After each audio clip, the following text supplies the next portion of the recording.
이렇게 써두시라고. 그러니까 이 해제와 취소가 문제된 판례사안은 매도인한테 해제권이 발생했었고요. 매수인 측에는 착오를 이루 취소권이 발생했던 사례예요. 둘이 매매계약을 체결했는데 을이 계약 체결 당시에 착오 요건을 갖춘 게 있었다고. 그래서 취소권이 있었어. 근데 을이 착오로 취소권이 발생했더라도 취소하지 않는 한 계약은 유효자네요. 그럼 을은 갑과의 계약이 유효인 이상 취소하지 않는 한 이행기가 되면 이행을 해야 되거든. 그런데 이 을이 대금 지급 등을 안 해가지고 채무를 불이행했다니까. 이행을 지체한 거지. 그럼 갑 측에서는 상당한 기간을 정해서 마지막으로 이행을 하라고 최고를 하고, 그래도 이행을 안 할 시에는 갑이 계약 해제권이 발생해. 이렇게 해서 매도인 측에 해제권이 발생했던 거예요. 그러니까 취소하고 해제는 제도가 다른데 발생 시점도 달라요. 취소권은 계약 체결할 때 취소 요건이 있어야 되니까 계약 체결한 날 취소권이 발생해. 그래서 취소권은 법률행위를 한 날로부터 10년 내에 행사하도록 되어 있다고. 해제권은 계약 체결한 날 해제권이 발생할 수는 없어. 해제는 계약이 유효하게 체결된 이후에 약정해둔 사유가 있거나 채무 불이행이 발생해야 그를 원인으로 발생하는 권리가 해제권이니까 둘의 발생 시점은 취소권이 먼저 발생했고, 취소하지 않던 중 채무를 불이행하자 매도인 측에 계약 해제할 수 있는 권리가 발생한 거예요. 그래서 갑이 먼저 칼을 댄 거예요. 너 계속 채무를 불이행했으니까 계약 해제를 하면서 네가 나한테 끼친 손해배상해라 라고 손해배상을 청구했다고. 그랬더니 이제 와서 을이 아직 취소권 행사기간이 지나지 않았으니까 내가 계약할 때 착오가 있었고 취소요건 갖췄다라는 이유로 취소를 하겠다라고 한 거라고. 그러자 갑측에서 갑측 변호사들은 야, 이미 해제돼가지고 계약관계가 없어졌는데 어디다 대놓고 취소냐?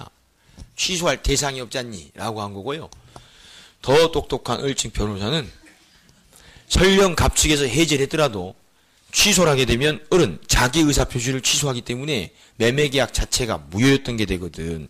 처음부터 무효였던 게. 이거에 대한 정확한 이해는 해제까지 제도를 다 정확히 배우셔야 이해하니까 지금 듣기 마셔. 취소라면 무효가 돼. 그럼 처음부터 무효가 돼버리면 대금 지급 의무가 없었던 사람이야. 그럼 채무 불이행도 법률상 발생 안 했던 게 되고 갑의 해제권도 발생할 일 없게 돼. 손해배상 청구도 못하게 되고. 그럼 을은 갑한테 지급했던 대금 다 돌려받게 돼 있어. 그렇게 해서 해결할 수 있다고. 그래서 을이 이겼어. 그래서 이거를 시험에서 많이 물어봐. 갑 측에서 주장한 거. 해제 후에는 계약관계가 이미 소멸했으니까 취소 못하는 거죠 라고 주장했던 게 나오면 틀린 지문. 을 측에서 해제한 후라도 취소하게 되면 손해배상 책임을 면할 수 있는 실익이 있기 때문에 해제 후라도 취소할 수 있지 않냐 해서 얘들이 이겼다고. 그래서 해제 후라도 취소할 수 있다 이렇게 나오면 맞는 지문이요. 왜요? 외우면 되잖니. 해제 후 취소할 수 있다라고. 그럼 틀리게 나오면 뭐라고 나와? 해제 후에는 취소할 수 없다 이렇게 나오지. 그리고 문장은 두 줄 넘게 길게 나올 거 아니에요. 지금 이걸 다 설명을 해주면서 물어봐야 되니까. 그리고 꼬시려면 길어지는 거야. 아니 수험생을 설득을 시켜야 되잖아. 틀리게 만들려면. 내 말이 맞지? 맞는 거 같지? 하면서 계속 꼬셔야 되거든. 그러니까 말이 길어지는 거야. 말이 길어진다고. 그래서 틀린 것 고르세요라고 하면 긴 것 찍으면 확률이 높아져. 나중에 가르쳐드릴게. 벌써부터 찍는 거 가르쳐주면 곤란해. 그래서 양가로 사본의 해제와 취소는 해제 후라도 취소할 수 있다 이렇게 해서 결론을 기억을 하시라고. 그리고 그 밑에는 예문이 있죠. 그 문제는 꼭 풀어보시고. 대신 이제 사기강박.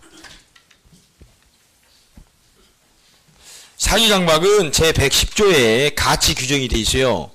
근데 사유는 다르다고. 사기는 속은 거고 강박은 공포심에 못 이겨서 덜덜덜덜 떨면서 의사표시를 한 거예요. 둘 다 자유로운 의사결정을 못했다라고 해서 하자 있는 의사표시라고 표현하고 같은 법조문에 나온다고. 자, 제110조. 여기서는요 1항하고 2항의 차이점을 정리하는 게 일단 중요해요. 제일 중요한 건 거기야. 자, 1항에 사기나 강박에 의한 의사표시는 취소할 수 있다 이렇게 돼 있죠. 그냥 취소할 수 있다고만 돼 있어 법에. 뭐 중요 부분이어야 된다 이런 말 없어. 자유로운 의사결정을 못했으니까 취소할 수 있게 돼 있다고. 그 다음 2항에 상대방 있는 의사표시에 관하여 제3자가 사기나 강박을 행한 경우 제3자에도 또 맙시고. 그럼 1항은 누가 사기 강박했단 소리요? 1항은 상대방이 했단 소리예요. 2항은 제3자가 사기나 강박을 행한 경우고, 이때는 취소할 수 없는 게 원칙이고 상대방이 그 사실을, 즉 사기 강박 사실을 알았거나 알 수 있었을 경우에 하나여 거기다 갖다 치고, 이게 상할수죠. 상대방이 알았거나 알 수 있었을 경우에 하나여 그 의사표시를 취소할 수 있다고. 그래서 1항과 2항의 차이점을 정리하시는 게 제일 중요하고, 3항에 전 2항의 의사표시 취소는 선의의 제3자에게 대항하지는 못한다라고 해서 공통점으로 계속 거론됐던 이야기요. 자, 일단 1항하고 2항의 차이점부터.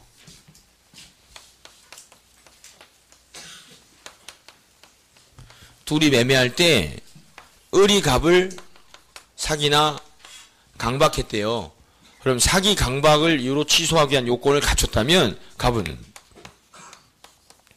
그냥 언제나 취소할 수 있어.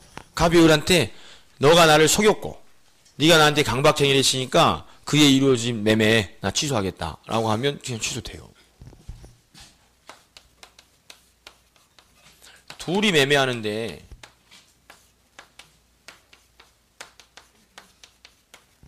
A가 갑을 사기 강박했다고. 이게 제3자의 사기 강박이고, 갑은 을하고 계약했는데 상대방 을이 사기 강박한 게 아니라 계약 당사자가 아닌 A가 사기 강박했다니까. 그럼 갑은 을한테 나 이거 사기 강박 상태에서 한 매매니까 취소하겠다라고 할 수 있나, 이 문제가 발생한다고. 그래서 아예 법에다 써놓은 거예요. 상대방 측 을은 갑하고 유효하게 계약할 때 을이 갑한테 아무런 위해를 가한 게 없기 때문에 갑이 자기랑 계약할 때 누군가로부터 사기 강박을 당했을 것이다 라는 사실은 몰랐던 걸로 보는 거예요. 그래서 취소 못해. 취소할 수 있으려면 을도 갑과 동일시할 수 있는 위치에 있어야 된다고. 이 A가 사기 강박해서 갑이 나랑 매매하는구나 라는 사실을 이 을 측에서 알았거나 알 수 있었어야만 취소가 가능하다니까. 그럼 지금 취소하려는 사람은 누구요? 갑이지. 그럼 갑이 취소할 수 있으려면 상대방이 알았거나 알 수 있었다라는 걸 갑 측에서 입증을 해야 취소할 수 있게 된다고. 이 사안이 이제 실제 판례 사안에서 시험에 자주 등장하는 예가 이거예요.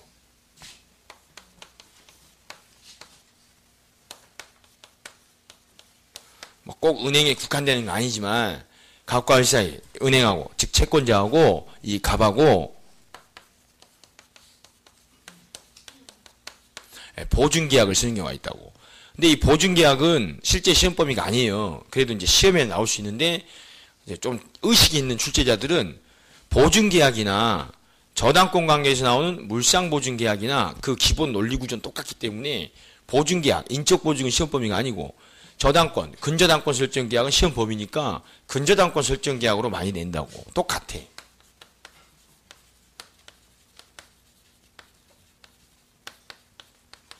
그러니까 이 채권자 측에서 이 A라는 채무자한테 돈을 빌려줄 거야. 근데 이자가 담보가 없어. 그래서 갑이라는 사람이 보증을 쓰는 경우가 있고, 갑이라는 사람 부동산에다가 근저당이나 저당권 설정 계약하는 경우가 있다고. 이자를 보증인 또는 여기서는 물상보증인이라고 표현해. 그럼 보증인하고 채권자인 은행 간에 보증계약이나 근저당권 설정계약 하게 되면 둘이 자유롭게 하는 걸로 생각할 수밖에 없잖아요. 그리고 채무자는 갑한테 가서 부탁을 해야지, 엎드려가지고 한 번만 살려줘 형 이렇게. 그런데 A가 갑한테 속였다거나 이 야구방망이를 들고 가가지고 강박을 해서 그에 못 이겨서 보증계약을 했던 거래. 그럼 갑은 보증계약 취소할 수 있는 거예요? 없는 거예요? 없다고 금방 했는데 없다고 금방 했는데 있어요 하는 사람들은 갑이 당했으니까 불쌍해요 그 생각이 또 들어간 거 아니야. 그럼 이 채권자 은행 측에서 갑하고